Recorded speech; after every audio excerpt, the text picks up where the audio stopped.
Good morning. ये video मैं उन स्टूडेंट्स के लिए बना रहा हूं those who are planning for MBA. अपन इस पे क्या क्या डिस्कस करेंगे, एमबीए विद इंटर्नशिप बहुत इंपॉर्टेंट है जिसको अपन डिस्कस करने वाले हैं। अबाउट मोर एजुकेशन, मैं एमबीए का क्लासेस लेता हूं, पढ़ाता हूं बच्चों को, तो उसके ऊपर डिस्कस करेंगे। How to choose the best college for MBA, MBA के लिए जो बेस्ट कॉलेज है उसमें प्लेसमेंट को देखते हैं, इंटर्नशिप्स को देखते हैं, बहुत सारी चीजों को देखते हैं, उस पर डिस्कस करेंगे। और एमबीए में बहुत सारे स्पेशलाइजेशन होते हैं, सबको अपन डिटेल में डिस्कस करेंगे। चलिए शुरू करते हैं। एमबीए विद इंटर्नशिप को अपन डिस्कस करते हैं, बहुत इंपॉर्टेंट है। अगर आपको अच्छा प्लेसमेंट चाहिए, अच्छा पैकेज चाहिए, अच्छा जॉब चाहिए, तो इंटर्नशिप करना बहुत ज्यादा जरूरी है। अगर अपन देखें तो कुछ कॉलेजेस ऐसे हैं जो स्टार्टिंग के 3 मंथ्स में इंटर्नशिप दे देते हैं, कुछ 6 मंथ्स पे देते हैं, और कुछ ऐसे कॉलेज मिलेंगे जो 1 ईयर के अंदर तो दे ही देते हैं। तो जो सेकेंड ईयर आपका निकलता है उसमें इंटर्नशिप साथ में चालू हो जाती है। इंटर्नशिप के जो 3 मंथ वाले कॉलेज हैं उनका टाइमिंग रहता है 7 to 11 वो आप लोग को कॉलेज में रखेंगे, और 12 to 7 के लिए वो आपको जॉब के लिए भेजेंगे। और जो भी आप वहां से अर्न करोगे, क्योंकि ये पेड इंटर्नशिप होती है, उससे आप कॉलेज का फीस भरेंगे। बेसिकली जो मिडिल क्लास स्टूडेंट्स होते हैं, जो फाइनेंशियली वीक होते हैं, वो अपनी फीस खुद ही भरते हैं, और वो करना भी चाहिए। इससे एक्सपीरियंस भी होता है, कॉन्फिडेंस भी आता है, आगे प्लेसमेंट में भी अच्छा हेल्प मिलता है। पहले 3 महीने में कॉलेज आपको ग्रूमिंग करेगा, आपका जितना भी इंग्लिश कम्युनिकेशन है, ड्रेसअप सेंस है, आपका वे ऑफ टॉकिंग है, इन सबको चेंज करेगा। चेंज करके वो आपकी जॉब लगवा देता है। अब साथ के साथ यहाँ पर अगर देखें 3 से 4 लाख के आसपास का कॉलेज फीस पड़ता है, और आपका जो पैकेज है वो 5, 5.5, 6 लाख का कॉलेज लगवा देता है। अगर मान लो आपने आईसीआईसीआई बैंक ज्वाइन किया, 15 से 20,000 स्टार्टिंग में एज अ इंटर्नशिप अकाउंट मिल गया, 1.5 साल तक आपने वहां पे जॉब किया, जो भी आपने कमाया उससे आपने कॉलेज का फीस भी भर दिया, और जैसे ही आपका एमबीए कंप्लीट हुआ, एचडीएफसी बैंक आपके कॉलेज में आती है, तो आप बाकायदा कॉन्फिडेंस से बोलेंगे, सर मैंने आईसीआईसीआई बैंक पे 1.5 साल निकाला है इंटर्नशिप के अंदर, और ये मैंने वर्क्स किए थे, तो because of that experience HDFC bank आपको 40-50,000 पे आराम से ले लेगा। ये चीज मैं समझाने की कोशिश कर रहा हूं। तो इंटर्नशिप की बहुत ज्यादा वैल्यू है। विदाउट इंटर्नशिप ये मान के चलो आगे प्लेसमेंट में दिक्कत आता है, क्योंकि आपका एक्सपीरियंस नहीं होगा तो प्लेसमेंट नहीं होगा। उसके अलावा थोड़ा सा मैं मेरे बारे में बताता हूं। मैं क्लासेस लेता हूं और एमबीए पढ़ा रहा हूं 2006 से। मेरे को 15 से 20 साल का एक्सपीरियंस है, तो कहीं ना कहीं मेरे को बहुत अच्छे से पता है जॉब लगेगी नहीं लगेगी, क्या प्रॉब्लम्स आती है। मेरा ऑफलाइन क्लासेस भी चलता है, बाद में ऑनलाइन ऑफलाइन रिकॉर्डेड तीनों मोड पे क्लासेस चलते हैं। और अगर मान लो आपको बेस्ट कॉलेज देखना हो, वैसे तो भी आप इसके आगे कंटिन्यू करेंगे वीडियो को, जिसके अंदर आपको बेस्ट कॉलेज कैसे चूज करना है वो भी मिलेगा, स्पेशलाइजेशन भी मिलेंगे। पर अगर फिर भी आपको बेस्ट कॉलेज चूज करना है तो ये मेरा नंबर है, इस पर आप कॉल कर सकते हैं। और 90% चांस पे अगर मैं बिजी हूँ तो आप मेरे को व्हाट्सअप डाल दो, मैं आपको जैसे ही फ्री होता हूँ मैं आपको कॉल कर लूंगा। उसमें आपका नेम, नंबर, सिटी, कहाँ से बिलोंग करते हो, कौन सा कोर्स करना है, और एमबीए आपको कहाँ से करना है, ये सारी चीज डाल देंगे तो मैं आपसे बात कर लूंगा। Okay, best of luck. MBA का बेस्ट कॉलेज आप सर्च कर रहे हैं, कौन से पॉइंट है जिसको अपन डिस्कस करने वाले हैं, जिससे कि आपको बेस्ट से बेस्ट कॉलेज आपको मिल सके जिसमें आपको एमबीए का एडमिशन लेना है। देखिए इसमें बहुत सारी चीजें मिलेगी आपको, लोकेशन है, एलुमनाई मीटिंग है, पैकेजेस है, आरओआई है, एक एक करके अपन स्टेप बाय स्टेप डिस्कस करते हैं।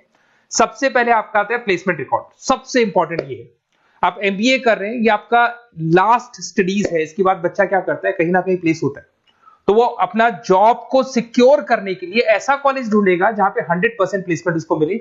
उसमें वो सबसे पहले कॉलेज में एवरेज और मीडियम प्लेसमेंट दिखेगा कि एवरेज प्लेसमेंट कॉलेज का क्या जाता है, ठीक है, कौन कौन से टॉप रिक्रूटेड कंपनीज आती हैं इसके अंदर, इंटर्नशिप अपॉर्चुनिटीज कितनी उसको इंटर्नशिप मिल रही है पूरे साल के अंदर, एलुमनाई फीडबैक, जो आपके ऑलरेडी पास आउट बच्चे हैं जो अलग अलग कंपनीज में काम कर रहे हैं उनका फीडबैक क्या है, प्लेसमेंट सपोर्ट क्या है। तो इसको जरूर देखना है, सबसे इंपॉर्टेंट है, because you are doing MBA, MBA के बाद आपकी जॉब लगनी है, तो अभी पहले ये चीज कंसिडर करनी पड़ेगी आपको। नेक्स्ट है आपका आरओआई, रिटर्न ऑन इन्वेस्टमेंट। अरे भाई, आप जितना फीस दे रहे हो वो फीस आप कितने सालों में वापस निकालोगे। अगर आपने 10 लाख रुपए फीस दिया है, या 5 लाख रुपए फीस दिया है, या 2 लाख फीस दिया है, जो भी आपने फीस दी है, और जो भी पैकेज आपको मिलने वाला है उस पैकेज से कितना टाइम लगेगा उस फीस को निकालने में, इसको बोलते हैं रिटर्न ऑन इन्वेस्टमेंट। तो कितना पैसा मैं लगाऊंगा और कितना मेरे को उसके ऊपर रिटर्न मिलने वाला है, कितने का पैकेज मेरे को मिलने वाला है, दैट इज आरओआई। तो आप यही देखना कि जितना फीस आप लगा रहे हो, अगर आपने 4 लाख 5 लाख का कॉलेज भी देखा है तो 7-8 लाख का पैकेज तो चाहिए। 10 लाख का अगर कॉलेज आप देख रहे हो तो भी मेरे को 10-12 लाख का पैकेज चाहिए। जितने का फीस पे कर रहे हो उससे कम से कम 1-2 लाख रुपए ऊपर मेरे को पैकेज चाहिए, that is what an ROI. अगर मैं बात करता हूं इंफ्रास्ट्रक्चर एंड फैसिलिटी, बहुत इंपॉर्टेंट है। आपका जो कॉलेज है उसका इंफ्रास्ट्रक्चर क्या है, उसकी फैसिलिटीज क्या है, क्या सारी चीजें सपोर्ट करता है कि नहीं करता। अगर ये सारी चीजें नहीं है कॉलेज के अंदर, और अगर इंफ्रास्ट्रक्चर अच्छा नहीं है, तो कॉलेज का पैकेज लगना भी बड़ा मुश्किल है, क्योंकि जब तक आपको फैसिलिटी नहीं मिलेगी तो आप पढ़ाई कहां से करेंगे। उसके बाद में आता है आपका लोकेशन।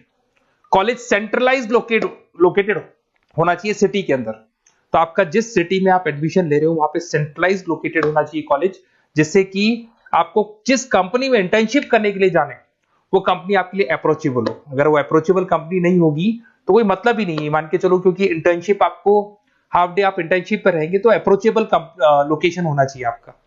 उसके बाद आता है एलुमनाई नेटवर्क। ये कॉलेज आज से नहीं चल रहा है, 10 साल 15 साल से कॉलेज चल रहा है। तो 15 सालों में जितने बच्चों को उन्होंने प्लेस किया है वो एक बड़ा नेटवर्क बन जाता है। उस नेटवर्क के थ्रू आपको जॉब मिलने में बड़ा सपोर्ट मिलता है, क्योंकि जो बच्चा अभी फ्रेशर निकल के आ रहे हैं और जो 15 साल पहले का स्टूडेंट है वो उसको कहीं ना कहीं क्या कर सकता है, प्लेस कर सकता है। तो इन चीजों के बारे में डिस्कस करते हैं। एमबीए के स्पेशलाइजेशन को डिस्कस करते हैं। सबसे पहला फाइनेंस है। अगर मैं फाइनेंस की बात करूं तो यहाँ पे इन्वेस्टमेंट बैंकर बन सकते हैं आप। स्टॉक मार्केट कंपनीज में आपका जॉब लग सकता है। बैंक्स तो सारे मिलेंगे जहां पे आपकी जॉब लग सकती है। पूरा फाइनेंशियल रिलेटेड वर्क आप सीखते हैं। एवरेज पैकेज ये मान के चलो 6 से 10 लाख तक जाते हैं, और जैसे जैसे आपका एक्सपीरियंस होगा पैकेज 15 से 20 लाख तक जाता है। ये कॉमन है सबके लिए। आईसीआईसीआई बैंक हो गया, एचडीएफसी बैंक हो गया, यहाँ आपका जॉब लग सकता है। Investment firms which is like Motilal Oswal है, कोटक महिंद्रा, यहाँ पे आपका जॉब लग सकता है। सेकंड आता है आपका मार्केटिंग। पैकेज सबका कॉमन है, वही 6 लाख से लेकर 10 लाख तक जाएगा स्टार्टिंग में, और धीरे धीरे आपका एक्सपीरियंस के अकॉर्डिंग बढ़ जाएगा। अगर मैं मार्केटिंग की बात करता हूं तो यहां पर एन नंबर ऑफ जॉब्स आपके पास अवेलेबल है। कोई भी ऐसी कंपनी नहीं जो अपना प्रोडक्ट सेल नहीं करती है। अगर फाइनेंस कंपनी होगी तो कहीं ना कहीं इंश्योरेंस म्यूचुअल फंड बेचती भी दिखाई देगी। अगर वो प्रोडक्ट रिलेटेड कंपनी है, 4 व्हीलर 2 व्हीलर जो भी प्रोडक्ट आप बेचते हो, मोबाइल फोन से, सबके अंदर मार्केटिंग का वर्क होता है। पैकेजेस बहुत अच्छे लगते हैं यहाँ पे। जैसे जैसे आप अपने टारगेट्स और सेल्स को पूरा करते हो वैसे वैसे आपके पैकेजेस भी इंप्रूव होते हैं। इसके अंदर आपका एफएमसीजी कंपनीज है, टेक कंपनीज है, ई कॉमर्स कंपनीज है, ये सब आपको मिल जाएंगे इसमें। अगर मैं एचआर की बात करता हूं तो एचआर जो ऐसा स्पेशलाइजेशन है जो हर कंपनी के अंदर आपको मिलेगा, जहां पर जो भी इंप्लॉइज आपके काम कर रहे हैं उनका रिक्रूटमेंट करना है, उनका सिलेक्शन करना है, उनका ट्रेनिंग देना है, उनको एक पर्टिकुलर पैकेज आपको डिसाइड करना है, वो सारा का सारा काम एचआर का होता है। तो सारा ह्यूमन रिसोर्स से रिलेटेड वर्क होता है। इसमें एचआर एग्जीक्यूटिव, टैलेंट एक्विजिशन का जॉब लग सकता है आपका, और पैकेज वही कॉमन चल रहा है, आईटी कंसल्टेंट और इन सब कंपनीज में जॉब लग सकता है। अगर मैं ऑपरेशन मैनेजमेंट की बात करूं तो पूरा नाम होता है इसका operation and supply chain management. Raw material से फिनिश गुड्स बनाना है, उसको फिर आपको कस्टमर तक पहुंचाना है। इसका पूरा प्रोसेस किस में आता है, operation and supply chain management में आता है। इसके अंदर आपको लॉजिस्टिक मैनेजर बन सकते हैं, आप सप्लाई चेन मैनेजर बन सकते हैं। पैकेज कॉमन ही है सबका। अगर मैं लॉजिस्टिक की बात करता हूं उसमें आपको ब्लू डॉट मिल जाएगी, ई कॉमर्स में आपको फ्लिपकार्ट अमेज़न मिल जाएगा। इन सारी कंपनीज में आपका जॉब लग सकता है। अगर मैं बात करता हूं बिजनेस एनालिटिक, बहुत डिमांडिंग कोर्स है ये जो स्पेशलाइजेशन है, इसकी बहुत ज्यादा मार्केट में वैल्यू। बिजनेस एनालिटिक का मेन वर्क क्या होता है, वो कंपनी का पुराना डेटा को एनालिसिस करते हैं। एनालिसिस करके कंक्लूजन निकालता है कि कंपनी को कहां प्रॉब्लम थी और कंपनी को आगे क्या करना चाहिए। ये सीधा टॉप मैनेजमेंट से लिंक करता है और पूरे बिजनेस के डायरेक्शन को फॉलो करता है। पैकेजेस बहुत अच्छे लगते हैं इसके अंदर, और हर कंपनी में कहीं ना कहीं बिजनेस एनालिटिक की जरूरत पड़ती है। कंसल्टेंसी वर्क भी मिल जाता है इसमें। अगर मैं बात करता हूं आपका इंटरनेशनल बिजनेस का, अगर मैं आईबी की बात करूं तो आपका इंपोर्ट एक्सपोर्ट का बिजनेस है, आपका कहीं ना कहीं ग्लोबल लेवल पे बिजनेस चल रहा है, या फिर आप किसी ऐसी कंपनी में जॉब कर रहे हैं जो ग्लोबल लेवल पे वर्क कर रही है, तो वहां पर इंटरनेशनल बिजनेस का रिक्वायरमेंट रहता है। सारी कंपनी जो एमएनसीज है वहां पे जॉब लग सकता है आपका। एंटरप्रेन्योरशिप का मतलब आप अपना खुद का बिजनेस स्टार्ट करना चाहते हैं, स्टार्टअप करना चाहते हैं, तो वहां एंटरप्रेन्योरशिप आपको हेल्प करेगा। उसके बाद में हेल्थ केयर मैनेजमेंट की बात करें तो हॉस्पिटल मैनेजर बन सकते हैं आप, हेल्थ केयर कंसल्टेंट बन सकते हैं, मेडिकल प्रोजेक्ट मैनेजर बन सकते हैं। तो ये सारे ऑप्शंस आपको मिल जाएंगे। अगर मैं बात करता हूं इंफॉर्मेशन टेक्नोलॉजी, आईटी, अगर आईटी की बात करें तो आईटी मैनेजर बन सकते हैं। अगर मैं यहाँ पे देखो आईटी के अंदर आपको आईटी कंपनीज मिल जाएगी, इन्फोसिस है, टीसीएल है, विप्रो है, ये कंपनीज में आपका जॉब लग सकता है। पैकेजेस भाई एवरेज चल रहे हैं 6 से लेके 10 लाख तक मान के चलो स्टार्टिंग में।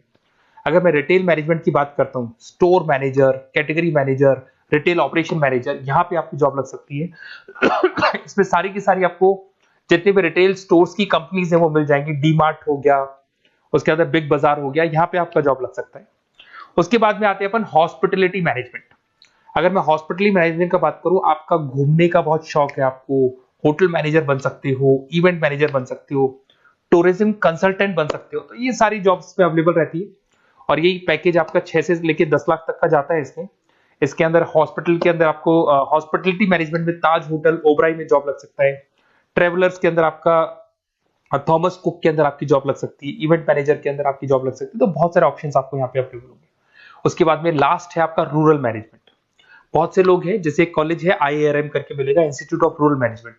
तो रूरल मैनेजमेंट के अंदर आप रूरल डेवलपमेंट ऑफिसर बन सकते हो, माइक्रो फाइनेंस स्पेशलिस्ट बन सकते हो, जहां पे अपन छोटे छोटे फार्मर्स को लोन्स दिया करते हैं, वहां आपकी जॉब लग सकती है। इसके अंदर आपको एनजीओ कंपनीज मिल जाएंगी, इसमें बैंक्स मिल जाएगी, नाबार्ड है जो छोटे छोटे लोन्स देती है, एफएमसीजी कंपनीज है जो फार्मर से रॉ मटेरियल इकट्ठा करती है, जो एफएमसीजी कंपनीज होती है ना, जो फार्मर से रॉ मटेरियल लेके उसको फिर गुड्स में कन्वर्ट करती है, तो वो सारा का सारा आपको यहाँ पे मिल जाएगा। ये सारी स्पेशलाइजेशन है और अपन डिस्कस करते हैं।